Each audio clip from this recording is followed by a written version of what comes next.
This is the Vijay Prashad report on the Real News Network. On Monday, the European Union's foreign policy chief, Federica Mogherini, announced that EU approved plans to use military force against people smugglers in Libya and the Mediterranean coast. Now she will await the approval of UN Security Council. In 2015, thus far, 60,000 migrants have tried to cross from Libya to Europe, looking for sanctuary from horrid conditions they are facing both in Libya and due to conflicts in Iraq and Syria. According to the International Organization of Migration, over 2,000 of them have died crossing the Mediterranean. Now, Europe is considering a solution, a military one.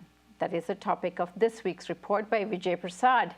Joining us from Northampton, Massachusetts is Vijay Prashad. He is the George and Martha Kellner Chair in South Asian History and Professor of International Studies at Trinity College. His latest book is Letters to Palestine, Writers Respond to War and Occupation.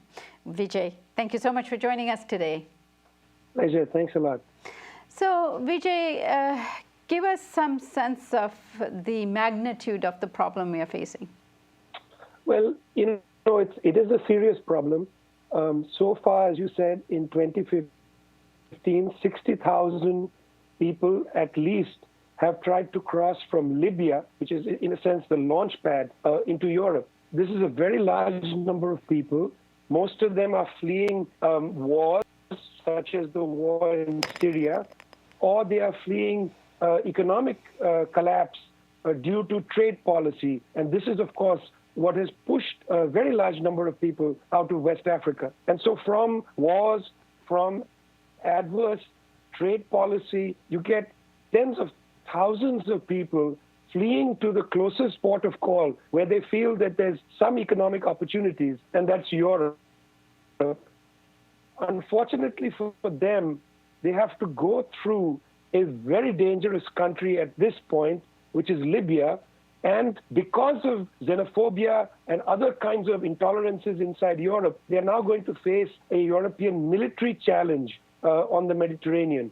It's not been enough that the Mediterranean itself has been a perilous crossing, which has taken already this year over 2,000 lives, but now they're going to face armed blockade, essentially, by the Europeans.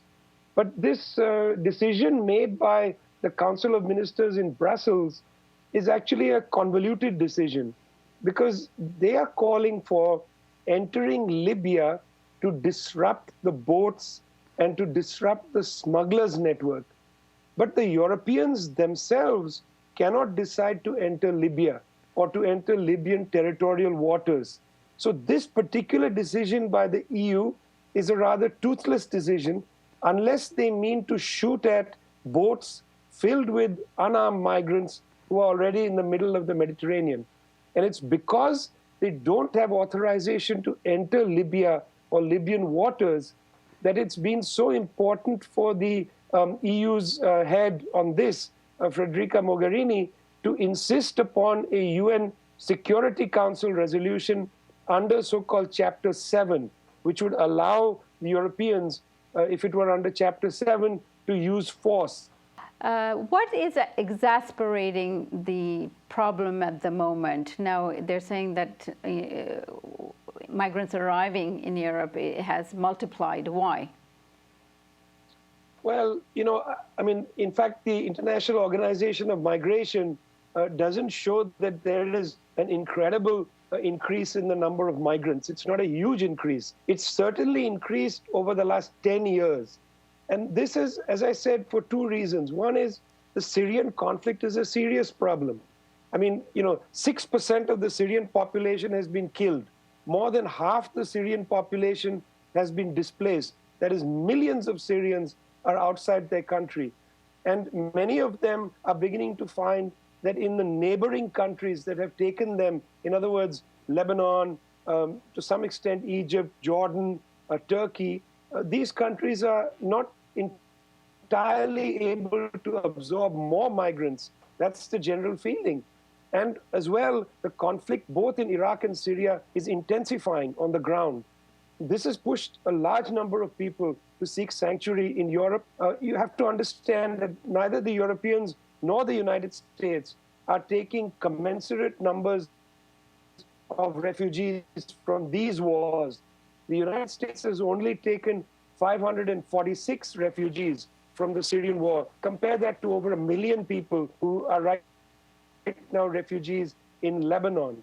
So one of the main push factors is war. The other main push factor is adverse trade policy, particularly around food and agriculture. And of course things like cotton. The United States and the West have pushed to design a trade architecture that favors their very large, very productive farmers, very efficient farmers, highly mechanized, etc. And these farmers in the West, benefit from a subsidy regime which has been disguised. Whereas farmers in Mali, in Burkina Faso, in much of West Africa, neither have been allowed to have a subsidy regime, nor is their farming highly mechanized. So just as NAFTA, the North American Free Trade Agreement, just as NAFTA freed up so-called Mexican farmers to come north into the United States, so too have the WTO, the World Trade Organization's trade policies created deep distress in parts of West Africa and Central Africa and have sent people northward. You have to compound this with the wars in that region that are also ongoing. These are very desperate people who are, in a sense, refugees of wars and trade policy. There is a United Nations Convention in 1951 on refugees, which should allow them free passage into Europe. But of course, this is not how the Europeans see things.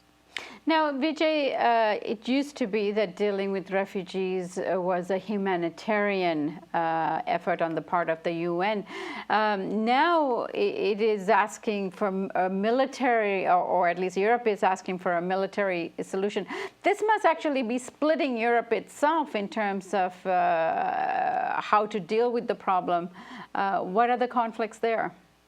Well, it's interesting that only 4 countries in the Security Council joined together to write the resolution under Chapter 7, that is under the use of military force. That's the European resolution. And that's France, Italy, Lithuania, and the 4th one is Spain. Sorry, not Italy, France, United Kingdom, Lithuania, and Spain. These are the 4 that have joined together. It's not clear that inside Europe there's unanimity on this, although there are very few alternative voices being articulated inside Europe.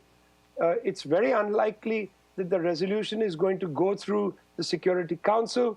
The Russians have already indicated that they will not allow jets to operate against Libyan targets. They have said that there might be the possibility of a very small naval force, but even this is under heavy dispute. So it's not clear that the Europeans will get a UN Security Council resolution under Chapter 7. If they don't get that, then the policy in the Mediterranean is going to be much weakened because they won't be able to do what they claim to want to do, which is to disrupt the smugglers' networks. The smugglers' networks are not on the boats. They are not on the shores of Italy. They are in Libya. And the Europeans will not be able to get there with their guns. And what are the Libyans saying about all of this?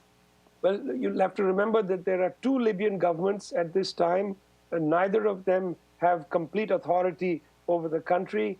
There is a great deal of chaos in Libya. There is a very strong sense among both of the governments, both the Tobruk and Baida government and the government in Tripoli, that they don't really want to get involved with this. The government in Tobruk has been calling for Western help within Libya, but they don't see this as contributing to stability in Libya. It might actually have the opposite effect. Now, in order to, in a sense, raise fears to a pitch level, the Europeans are saying that smugglers have been hiding ISIS fighters in these boats, sending ISIS fighters into Europe. This is, of course, a way to make this no longer about humanitarianism, about refugees, but to make it about terrorism. And that's a very dangerous kind of logic. There's no evidence that ISIS fighters are on board these boats. The Europeans haven't even attempted to produce any evidence.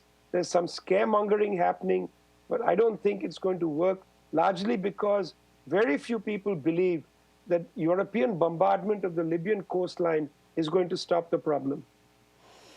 Vijay Prashad, I hope you keep us abreast of what's going on this issue as it goes through the United Nations. Sure. Thanks a lot. And thank you for joining us on the Real News Network.